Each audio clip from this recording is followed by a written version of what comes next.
Сайн байцгаана уу үзэгчдээ. Өвөр Монголын Монгол Одон телевизийн Солонгот дэлгэцийн уран бүтээлчдийн бэлтгэн хүргэдэг Нүд нээж сэтгэл сэргэн нэвтрүүлэг эхлэж байна. Энэ удаагийн нэвтрүүлгийн зочноор Монгол улсаас Өвөр Монголын Хөх хотод суралцж байгаа.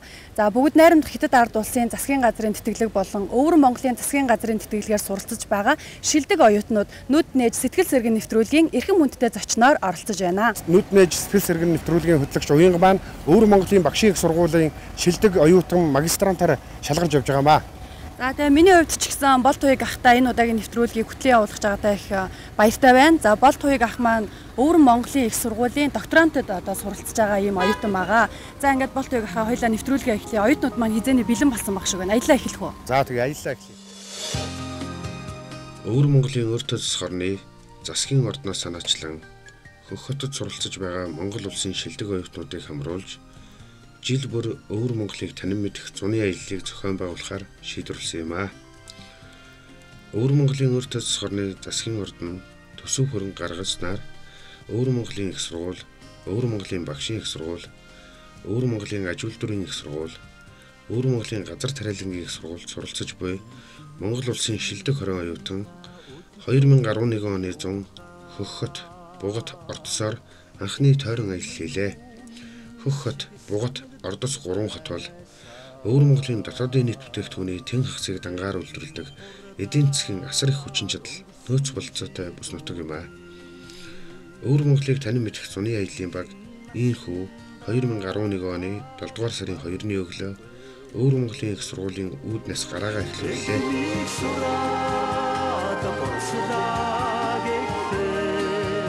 Нүд нээж сэтгэл сэргэн нэвтрүүлэгтэй хамтаага үзэгч танд баярлалаа. Өвөр Монголын засгийн газраас зохион байгуулж байгаа Өвөр Монголыг танин мэдэх зуны аялал маань одоо яг эхлээд явж байна. Тэгэхээр шилдэг оюутнууд бид яг одоо Хөх хотоос гараад ингээ бухтын чиглэлд явж байна. Тэгээ энэ автобусны дотор бас аяллаа хөгжөөх зорилгоор хөтлөгч бид хоёрын зүгээс Болт Хуйг ах бид хоёрын зүгээс нэгэн сонирхолтой тоглоомыг зохион байгуулж байгаа маа. Ингээд хамгийн ихний одоо аяллаа хамгийн ихний тоглоом эхлэх үү? За тийм.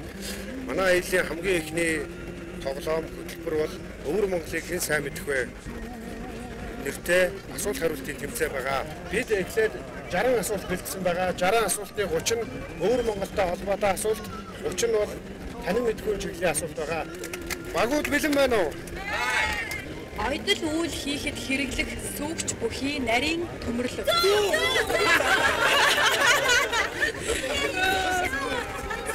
За хин эхлээд хэлсэн бэ? Өвөр Монголын хамгийн өндөр уул. За хэл.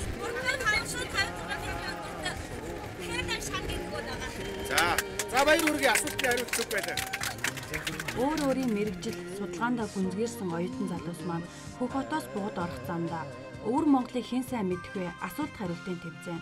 Хүүхэд насаа дурсая дууны уралдаан зохиож тунч хөгжилтэй явлаа. Оюутнууд асуулт хариултын тэмцээнд ширүүн өрсөлдөж хүн бүхэн сургуулийн нэр хүндийг бүргэхийн төлөө хичээж байв. Тийм ч учраас нэг нь нөгөөгөөсөө өрсөж гар өргөсөн оролцогчдыг хинээс нь уртаж хариу сонсгоо мэдхээ байсан шүүгч маань баггүй твтлээ. Хүүхдийн дууны уралдаан мөн адил ширүүн өрсөлдөөтэй байсан ч харин шүүж явуулахад харьцангуй хялбар байлаа.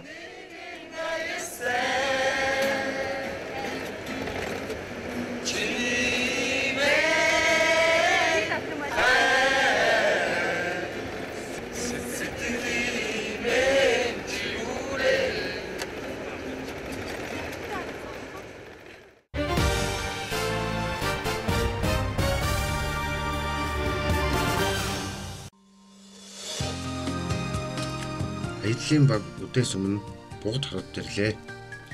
Энэ хотыг 20 дугаар зууны дундуур зөвлөлт холбоод улсын мэргэжилтнүүд өөрийн зураг төсөл загварын дагуу бүтээн байгуулсан юм байна. Хатан гол буюу шар мөрний хойд эргийн хойш төгссөн өргөн уудам тэгшгэндийд энэ хотыг тун их алсын хараатай төлөвлөж барьсан ажээ. Бид эхлээд аяллаа төлөвлөгөө ёсоор Бугад хотын шинжлэх ухаан техникийн их сургуульд очив. Сургуулийн удирдлага оюутнууд Өвөр Монголыг танин мэдэх зуны аяллаа багийг халуун дотноор хүлээн авч сургуулаа танилцуулж чөлөө тарилцлага өрнүүлсэн юм. Бугад хотын шинжлэх ухаан техникийн их сургууль 1956 онд байгуулагдсан өдгөө 23 мянган оюутантай бус нутагтаа дээгүүр орох томоохон сургууль ажээ. Тийм ч учраас сургуулийн орчин тойрон, судалгааны лаборатори, хичээлийн анги танхим, биеийн тамирын талбай, номын сан зэрэг оюутан хүн сурч боловсрох бүхий нөхцөлийг дээд зэргээр бүрдүүлсэн байна. Өвөр Монголын шинжлэх ухааны техник мэргэжлийн сургууль дээр бид бүхэн яг одоо ирлээ. Тэгээд энэ хөл сургуулийн оюутнуудтай болон багш нар маш халуун дотор бид бүхнийг хүлээж авлаа сая. Тэгээд оюутнуудтай нас хэрхэн суралцдаг, Монгол улсын оюутнууд бид бүхэн яг хэрхэн одоо энэ дундад улсад суралцж байгаа туршлагаасаа бид бүхэн ярилцаж бас ойлгож авлаа.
Өдийн хойно хамт олон Бугт хотын тал нутгийн цэцэрлэгт хүрээлэнтэй танилцав. Энэ цэцэрлэгийг онгон зэрлэг байгаль, нүүдэлчний ахуй амьдралаас сэтвлэн ирж сонирхсон хэн бүхэнд мартагдагшгүй сэтгэл төрүүлмээр шийдэлтэй бүтээн байгуулжээ.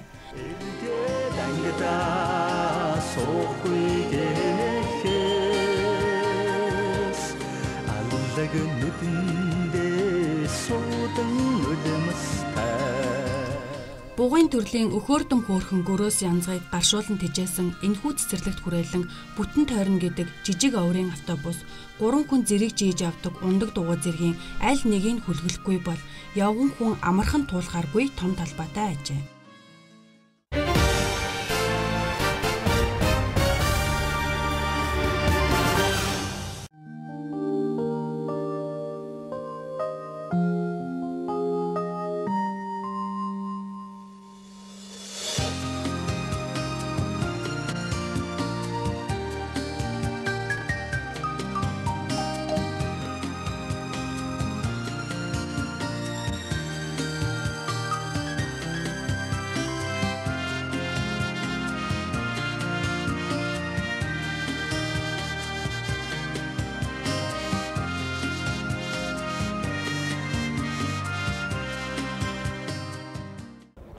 Өвөр Монголыг танин мэдэх зуны аялал маань үргэлжлэн Ордос хотын нутаг дэвсгэрт харьяалагддаг Бүрээ манханд ирсэн байна. Ингээд Монгол улсын оюутнууд бид өнөөдрийг Бүрээ манханд өнгөрүүлэх болно. Эрхэм үзэгч та бүхэн нүд нээж сэтгэл сэрэг нэвтрүүлгээс бидний аяллыг үргэлжлүүлэн хүлээн авч үзээрэй.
Бүрээ манхан бол манай аялалд хамгийн мартагдашгүй дурсамж үлдээсэн багийн хамт олонны сэтгэлийг хамгийн ихээр хөтлөсөн газар байлаа. Учир нь энэхүү элсэн манханд дүүжин сандалтай нисэх, тэмээ унах, 20 гаруй хүний багтаамжтай элсний задгаа автобус хүлэглэж тавих, бага урын элсний машинтаа салхи татуулах, гал тэргээр зугаалах боломжтой. Түүнчлэн элсний чаргаар гулгаж, элсэн урлын үдсэглэн, үндэсний урлагийн тоглолт үзэх зэрэг амарч яваа хүний нүд сэтгэлийг татах зүйл олон байлаа.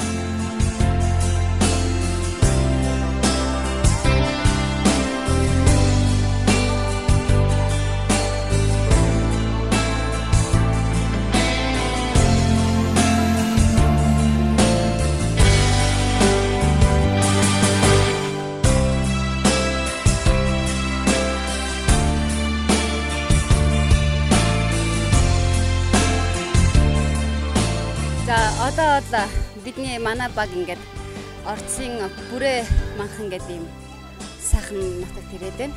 Энэ бол үнэхээр одоо гоё элсэн манхныг бол аялал жуулчлалын таатай бөгөөд маш гайхамшигтай орчин бүрдүүлж чадсан ийм сайхан нутаг байна гэж бодож байна. Энд ирснээр одоо би маш их Монголын түүхэн үйл явдал болоод хаад ноёдын Монголын түүхийг маш сайхан сонсож байна. Мэдэж авууштай, судлууштай зүйлүүд асар их байна. Маш их сурвалжууд байна.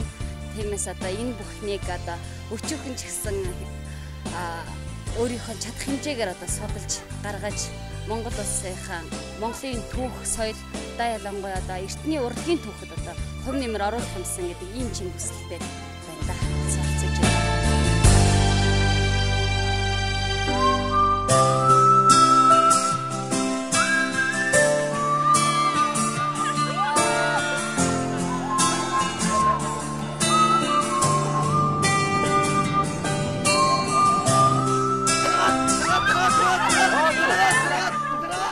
Манайхан балчир хүүхчих хөгсөн баярлаж, усаар байлдан тоглож, Японы суума, Монгол үндэсний бүхийн барилдаан зохиож, ёстой л нэг нүдэ нээж сэтгэлээ сэргээж баярын магнаа тэнийсэн билээ.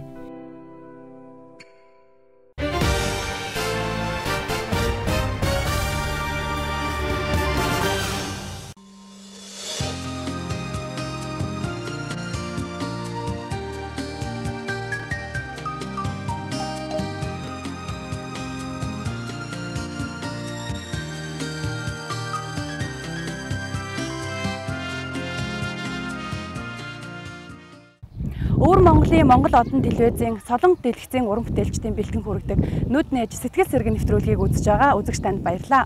Өнөөдөр Монгол улсын оюутан бидний аялын 3 дахь өдөр бид Ордос хотод байдаг Эзэн Чингис хааны онгон дээр хүрэлцэн ирсэн байна. Ингээд бүгдээрээ Эзэн Чингис хааны онгоноор хамтдаа аялцгаая.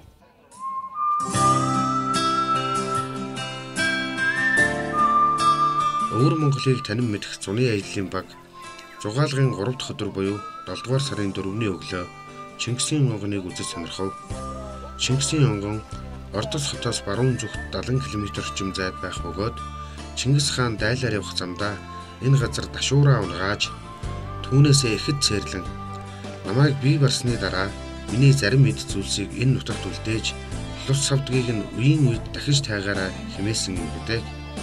Их хааныг тэнгэрт хальсны дараа алтан шарлыг нь их хориг руу авч явах замд мөн л энэ нутагт тээж явсан тэргийн шаварч сууж арлан хугарчээ. Дэрэгдийн шадрууд хааны сүнс энэ нутагт хорогдож байна хэмээн үзэж Чингис хааны сүүлчийн амьсгалыг шингээн авсан тэмээний зулайноос эдэлж хэрэглэж байсан зүйлс бүхий 8 цагаан өргөөг нь онголон үлдээв. Тэгээд хамгийн ихтгэлтэй хэмээн шалгарсан Боорч Мухлай нарын хойцыг дархалж үе уйлруулан дахил тайлах хийх мөнх зулыг нь жаргаахгүй байх үүрэг өгчээ. Дархтын хойчос 1227 оноос хойш 784 жилийн турш цаг төрийн ямар ч үүмэн самуунтай үед Чингис хааны зулыг таслалгүй бүх зан үйлийг нь гүйцэтгэж ирсэн үнэнч хүмүүс ажээ.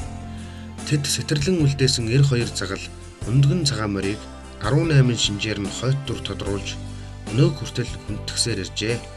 Энэ утгаараа Ордос нутгийн Чингисийн онгон бол Монгол үндэстэн хүний энэ наснадаа заавал ирж үзэх ёстой, их хаанда мөргөх ёстой газар зайлшгүй юм байна.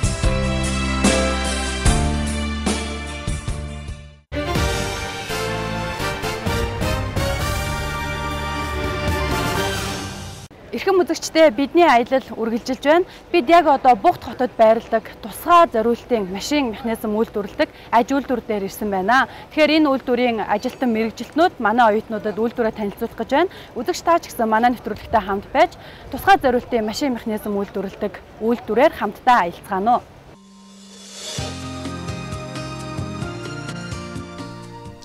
Аяллаа сүүлчийн өдөр буюу 7 дугаар сарын 5-ны өглөө Өвөр Монголыг танин мэдэх зуны аяллаахан Бугт хотын хүнд машин механизм үйлдвэрлэх корпорацийн хүнд даацын машиныг тусгай зориултын дагуу тоноглож угсрах компани ажил байдалтай танилцлаа. Энд нэгэнт үйлдвэрлэсэн хүнд автомашин дээр захиалагчийн хүссэн тоноглолыг 4 янзаар угсарч өгдөг юм байна. Компани мэргэжилтэн өөрсдийн ажил үйлсийн тухай дэлгэрэнгүй тайлбарлаж бидний техникийн тухай мэдлэгийг тэлж өгсөн юм а. Уртхан юм шиг санагдаж байсан. Гэрлийн хурдаар өнгөрсөн жилүүдийг энхэн насанда та бид мартах. Бид Бугт хотод өдрийн хоол идээд аяны жолоогоо Хөх хот руу залж сүүн бүтээгдэхүүний алдарт Илиг группийн төвдөө танилцлаа. Энэ үйлдвэрийн тоног төхөөрөмж хамгийн сүүлийн үеийнх орчин тойрон нь маш цэвэр байгаа нь бидэнд бас л нэг мартагдашгүй дурсамж үлдээсэн юм. Илийн сүүний үйлдвэрийн салбарууд хятадын хойд муж өөртөө засах орнуудын нутагт тархсан бөгөөд сүүн бүтээгдэхүүн нь бүх хятадын хэрэгцээг хангадаг энэ чиглэлийн монопол групп ажээ.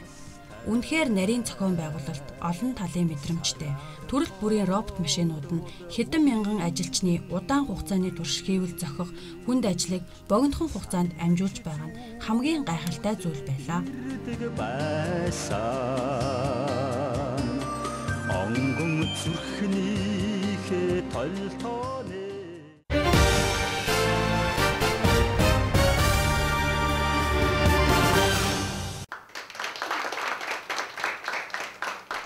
Бид энд Өвөр Монголын өөртөө засах орны ардын засгийн ордны хэвлэл мэдээллийн албаны дэд дарга Гуаган, Өвөр Монголын өөртөө засах орны ардын засгийн ордны хэвлэл мэдээллийн албаны гадаадтай харилцах газрын дарга Юмин, дэд дарга Ренли Хуа, Өвөр Монголын их сургуулийн олон улсын сургууль хүмүүжлийн дээд сургуулийн захирал Эрхэнбаяр нартай уулзалт хийж баярлаж талархснаа илэрхийлээд дараагийн аяллыг хэрхэн зохион байгуулах талаар санал солилцлоо. Уулзалтын үр дүнд зуны аялалдаа янз бүрийн улс үндэстний илүү олон оюутныг хамруулах, Өвөр Монголын түүх соёлын дурсгалт газруудаар явж түүнийг кино хальсанд баримтжуулан олон түмний хүртэл болгохоор шийдвэрлсэн билээ.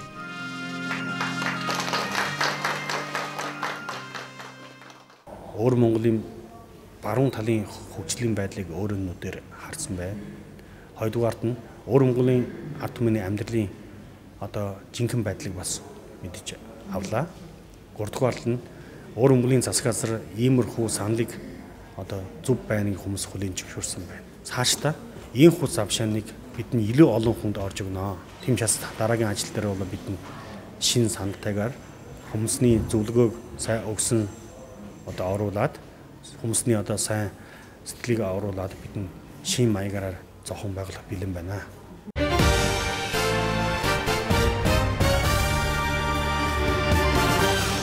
Дурсамж дүүрэн 4 хоногийн аялал маань энд хүрээд өндөрлөж байна. Тэгэхээр нэвтрүүлэг маань ч гэсэн жаргах цаг болсон байна. Өвөр Монголын Монгол Одон телевизийн Солонгот дэлгэцийн уран бүтээлчид бидний бэлтгэн хүргэдэг нүд нээж сэтгэл зэрэг нэвтрүүлэг энд хүрээд жаргаж байна. Анхаарал тавьсан үзэгч танд баярлалаа. Дараагийн нэвтрүүлгээр иргэн уулзлаа. Түр баяртай үзэгчтэй.